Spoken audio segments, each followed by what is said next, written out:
Here's an exclusive interview. My colleague Avan Dabash caught up with the CEO of Starbucks India, Sushant Dash, and they dropped their new Diwali offerings in drinks and food menu. How's the store expansion plan shaping up? Let's hear out an excerpt of their chat.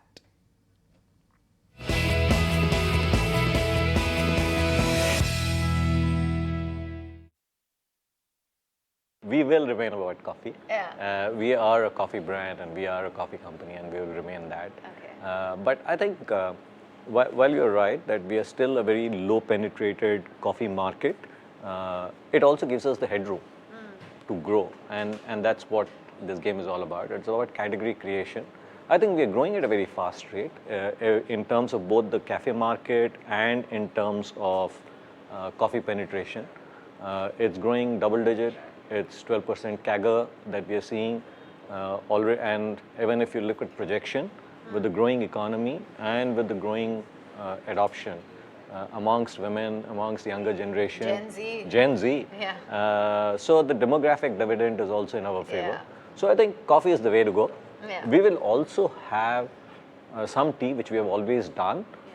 Because when there are larger groups that come, there might be people who don't have coffee and we need to cater to them. Yeah. But overall, coffee is where it will be. I wanted to understand from you, you've been talking about growth. What about growth for Starbucks in India? Because you guys had spoken about opening a new store every third day and that it would be 1,000 by 2028. Are you on track?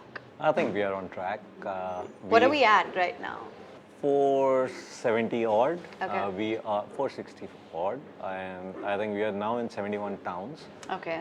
I think we've just over the last 2-3 months opened in 5 or 6 new cities: Varanasi, Prayagraj, Jammu. So yeah, we continue our expansion. We are opening stores at quite a brisk pace. Yeah. What's the average capex per store? Of course, it would depend on, I guess, location and Yeah, and I obviously city. won't discuss Yeah. numbers, but it depends. It Yeah. depends in terms of the format that we are Sure. doing. It depends in terms of the size of the store and location. And is there a conscious effort to penetrate more into the tier 2 and 3 towns? How do they perform, the Starbucks versus the metros? So surprisingly, they perform as well as Really? yeah. In fact, which is one of the reasons as to why over the last maybe 24, 36 months we have expanded to so many new cities. But having said that, it's not that the growth or the majority of the stores will still be in the larger cities and metros. I think we have a significant headroom as coffee penetration increases to have more stores in the larger cities. So it will be both. So I would say that 60-70% of our new stores will continue to come from the metros and the larger cities, and will continue to grow in the smaller cities. Okay. And what kind of growth are you, what is going to propel the growth when it comes to Starbucks? What are going to be the key growth drivers? So I think for us, we are quite clear that growth, unlike let's say a mature category where the category exists and you gain by gaining share from either the unorganized or from other brands, that's not the case for us. For us, we have to create demand. We have to accelerate the change and make coffee into a habit. Today, people come to a cafe or Starbucks more for an occasion. You have a meeting, you have your birthday, you're catching up with friends. We need to make it into a habit. Yeah. We need people to come more regularly. That is actually what will propel the growth. Yeah. So as coffee penetration increases, as people drink more coffee, we will also grow. That's what we are banking on. And I think we have created a lot of that. Over the last 10 years, if you look at it, the cafe culture in terms of the growth has been driven by us, and we'll continue to do that. So the pillars for that remain what I spoke about earlier. I think there are 3-4 parts to it. Yeah. The first part is great coffee, international coffee, coffee which our partners craft at the store and keep innovating with. 2, localizing, making it more for the Indians in terms of both the taste profile, kind of stores, and 3rd is the food.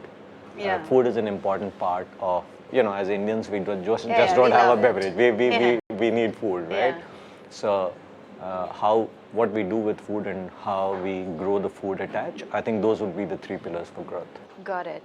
And we're also looking, Sushant, at a time when there is competition from some of the bigger players entering. There's Pret or Tim Hortons, and then you have the more artisanal coffee players as well. So what's the game plan to take on the competition? Are you worried or?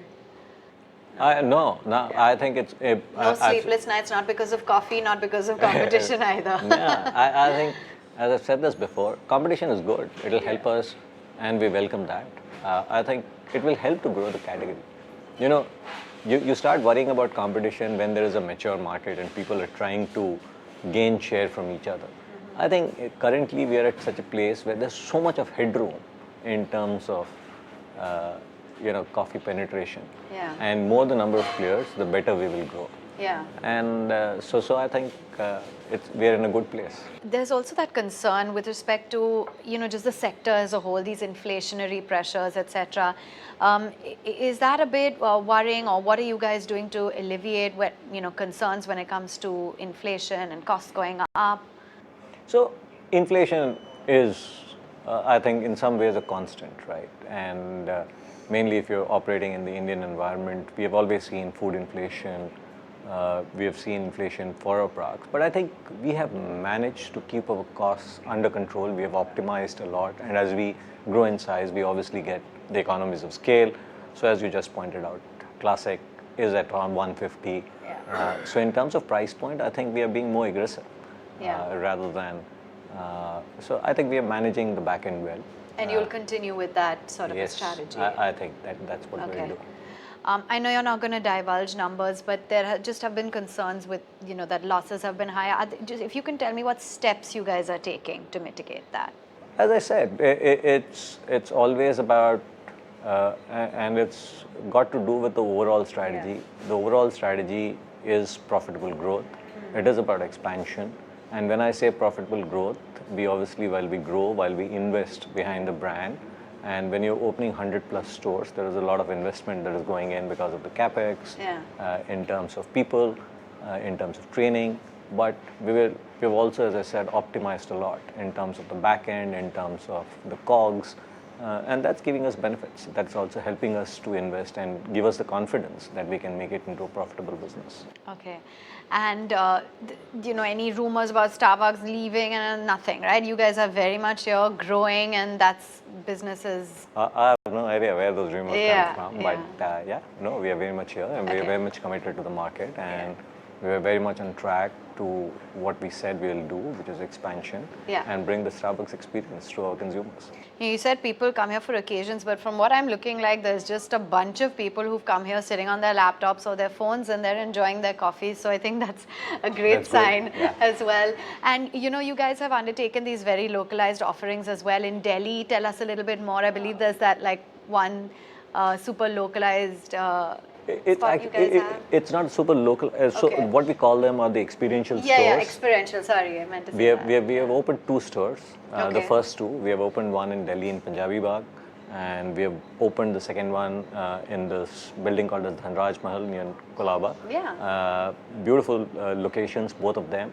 The idea here is to showcase 2 things. One, in terms of our coffee credentials and as to how coffee forward we can be in many ways. So if you go to these stores, you actually have a choice of choosing your espresso beans from 6 different beans from different origins, which no one else offers, right? When you ask for a cappuccino or a latte, you have a standard roast. But in these stores, you can actually, as a consumer, choose. We try to showcase a lot more of various brewing methods, so that you get to understand that even with the same beans, there can be different taste profiles. So one is the coffee forward nature. The second thing that we're trying to do in these experiential stores is showcase also some ways the Indian taste profile and our coffee expertise. So we have actually done a lot of interesting new creative drinks. For example, we have a black palm jaggery, which we have sourced from Maharashtra, an organic jaggery, and we have a latte made with that.